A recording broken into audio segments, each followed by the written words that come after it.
சிவயோகத்தில் எப்படின்னா உடலை அறுத்தி முறித்தி வளைத்து அப்படியெல்லாம் நீங்கள் சிவயோகம் பண்ணணும்னு அவசியம் இல்லை.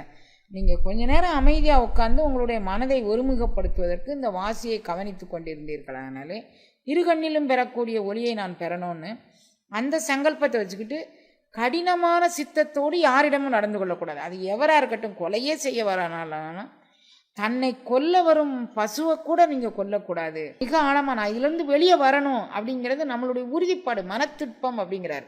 இணைத்திற்பமும் ஒன்றும் பிரச்சனை இல்லை, மனத்திற்பம் இருந்தால் தான் அது மேன்மை தரும்னு சொல்லி வள்ளுவர் சொல்கிறார். அப்போ மனத்திற்பம் உடையவர்கள் பக்கத்தில் ஆன்ம பலம் கூடும். ஆன்ம பலம் எல்லாத்தையும் நமக்கு பெற்றுத்தரும்.